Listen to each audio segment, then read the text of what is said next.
So let's bring our group back. We've got a couple of Hog Institute mentors, Brother Be Well clinical advisor, and Patrick Ma, 2 youth, Ted and Mustafa. And then Dr. Carlos with associate marriage and family therapist with hearyou.org. What do you guys think about? What did you think about the video? You see what I'm saying now, Mustafa? I thought you had seen it, because when you talked about that time running out, that piece of that was really powerful. And in a second, I'll tell a story about my sister and I and a little glitch we had a few years ago. But I want to hear your perspectives first on that video. We got a few minutes still. So who wants to go first? Maybe Ted. What do you think about that? I mean, I was watching it, and I was just processing, as he was talking about his relationship with his dad. I was processing my relationship with mine, and how I feel like one thing that kind of jumped out at me was, if you feel like someone's wronged you, and he was saying how even love means apologizing even if you're right. I think that's how he said it. Um, so I think I was also thinking about my relationship with my dad and how it would be I would be willing to apologize for certain things, and I also feel like he definitely wronged me in different ways. So I was just thinking about the whole thing of how love is. I don't know if it's a two-way street. Maybe you can tell me what you think, but just the thing of because just like what is love? I was even like thinking about what is love, and if you love someone more than they love you, should you still apologize? How does that work? Um, so yeah, I don't know. It was just I was very powerful stuff he said for sure. I think I was just like kind of retracing my own memories with my dad and kind of applying what worked for him, and just basically like re-examining what it would mean for my dad Mm-hmm. to sit down and apologize to each other or something like that. So yeah, it just got me thinking about that. It was pretty deep, to be honest. I'm still thinking about it. And that's why I wanted to call on you first. And I figured, I know you well enough, Ted. I've got the same couple of same questions about that video. And in fact, I would challenge him a little bit. It means apologizing means you care more about the person than about being right. And that was such a complex sentence for me. I don't know that I agree with him. I'm not one of those people that always has to be right. Patrick's gonna say, "Yeah, right. Of course you are, Michael." But I'm really not. In the case of a in the case of an interpersonal relationship, I think, Dr. Carlos, I think you said early on, there are many rights. There are many versions of the truth, even. So all I have is really my perspective. So if I'm in a debate or argument, when I was younger, I mean, not only did the words Michael is right mean a lot to me, but I was the first one to say, I told you so. That was always what fell out of my mouth. And as I've gotten older, I don't even feel the need to remind someone that I may have been right, because I think there are many versions of right. So I appreciate Ted. I'm still unpacking a lot of that video too. Patrick, you got something you want to add, so let's hear from you, and then Mustafa, you want to jump in. So Patrick first. Michael, don't lie. You still say I told you so. But I didn't say I don't say it. No. Let the record show, like you say. I said I'm a human being. What did you say? I'm a human being. Yeah. So that video is, I've seen similar videos like that before, and it's always tear jerking. But I think what stuck with me the most is the last sentence that he said, "Do you want to be right or do you want love?" And that hits home hard. I don't know if it's just me, but I felt like, for me personally, in many instances, and I'm almost embarrassed to admit, we hurt those who are the closest to us the most. Perhaps because we know that button so well, and we can say things to pull their legs, or get our point across in a way that is not the kindest way, if that makes sense. So do you want to be right, or you want to be to have love? With our loved ones, we often hurt them the most, and I feel like, for me personally, I apologize the least, because I assume that they will just forgive me because I love them and they love me. um, but it shouldn't be the case. We should apologize more so to those we love the most, because they interact with us more often, and they often in time takes a lot in without expecting an apology, if that makes sense. And Dr. C, correct me if I'm wrong. That's just how I felt. And for me, if I'm interacting with a coworker and I did something wrong, even just remotely wrong, and hurt their feeling, like, oh my God, I'm so sorry, because I want to hold on to that peace in the work environment. At home, for whatever reason, perhaps it's my own trauma growing up. Um, I feel like, and I'm gone to several therapy sessions where I felt like we hurt our partners, or our a wife, a husband, or whoever the most, and we don't apologize enough and don't acknowledge their feelings enough. And I feel like that is why relationship fall apart. So I would love to hear what Dr. C has to say about it.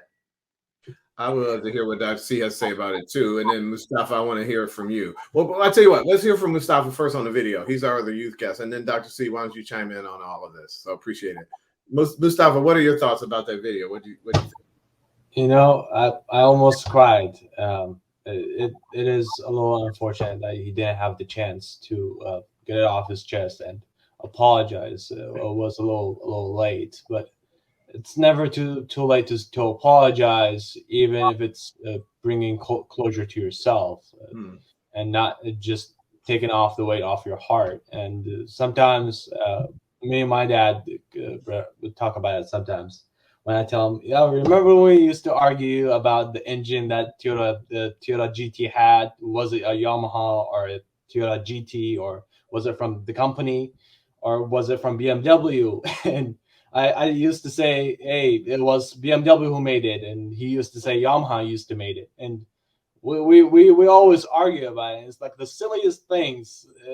It even did right now, looking back at it, it didn't even seem to worth arguing about such a long time, holding grudges against it. And now I just find it a little funny and a little pretty silly from my part, not just holding grudges against him.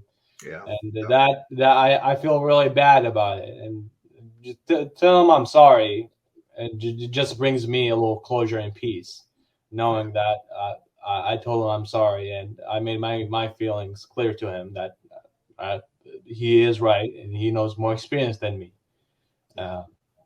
It felt silly and it felt a little not very per se it wasn't mature per se. It was a little childish, and that brought me a little closure, telling them I'm sorry. And it doesn't have to be, even if you are right.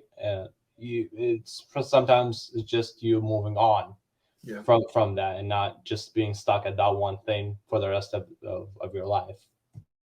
And I think that word "stuck" is pretty powerful. Dr. Carlos, I'd like you to talk about that. I'm thinking, like you said, I'm thinking about people in my personal life. I got a family member who was so, again, there are different versions of different stories. From my perspective, their behavior was so kind of egregiously crazy and insulting and offensive last summer.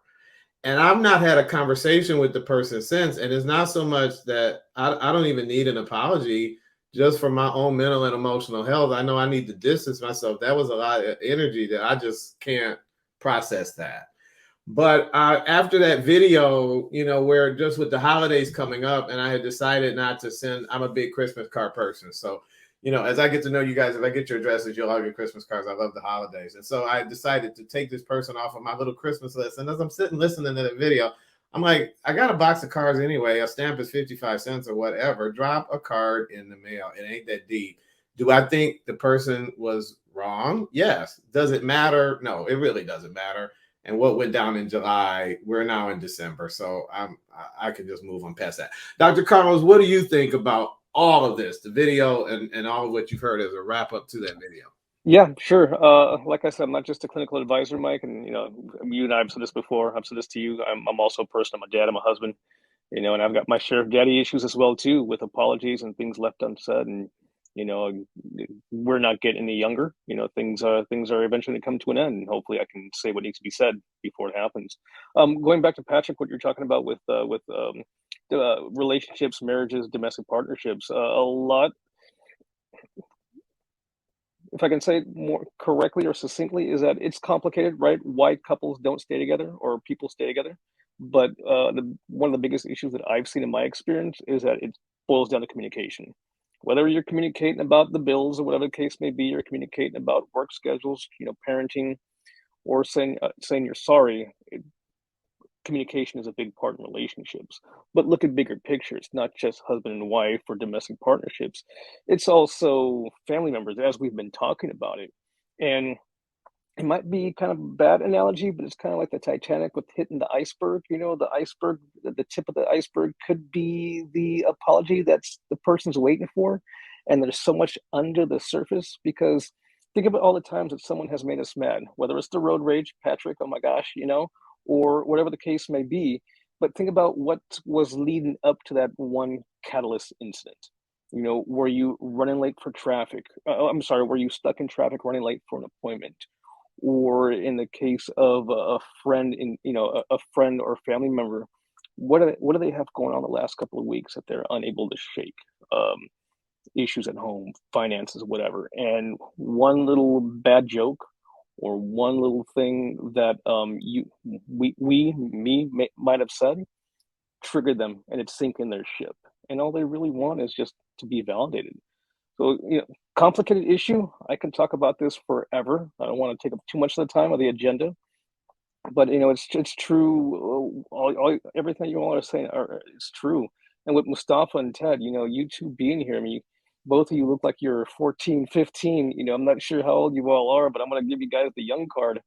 A lot of times, just hearing both of you talk, I was nowhere near as articulate where you are now. And thank you again for being so open and vulnerable. But you two are leaders in your own community, even at your young age of 16, 15, 12, however you are, and you're mentors with the mentors here. So take what you get. We learn from you. You learn from us. It's a great conversation. So thank you. I'm so glad you said the latter piece, everything you said, Dr. Carlos. But don't they look super young? It reminds you of how old we are, right? Because I'm like 18, Mustafa and Ted, y'all look like you're in junior high school. So the thoughts really, the level of maturity and the discourse we're having is just really refreshing. And you are absolutely leaders in your community. I want to pull our mentors into this. We didn't hear from D'Angelo or Jonathan about that video. So I want to check in. Jonathan, you're much more introverted. That's my sense. So I'm going to call on you first. Like I pick on Ted sometimes to talk. I'm gonna ask Jonathan, what do you think about the video, sir, and how'd you process that? And through the lens of a mentor, you're mentoring young people every day. It brought back a lot of memories of, even personal things, because I know I went through a part with some family members where we didn't speak for about 7, 8, 9 years, and we be in the same room, and I found out it's harder to try not to speak to somebody and just to speak to them and go on. And basically the apology or expecting an apology from them, once the apology was dead or something, we was able to move on. And it was like a big weight off of both of our shoulders. But, and if you sit there and hold that, against somebody and don't, just talk it out and get it, it's a burden.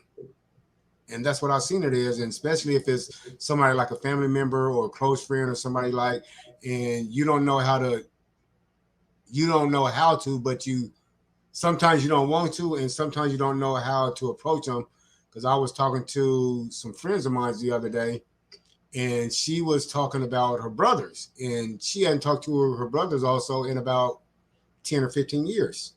But then I remember I was telling her I was trying to get her brother was trying to talk to her, but I told her he didn't know how to come and apologize to you because you always put this thing up, this wall up, and he didn't know how to go through the wall to sit there. And I was letting her know he shouldn't have to do that to his sister. And she was like, well, I never really looked at it. And some people don't look at how they perceive themselves, and some people look at them and they don't know how to approach them.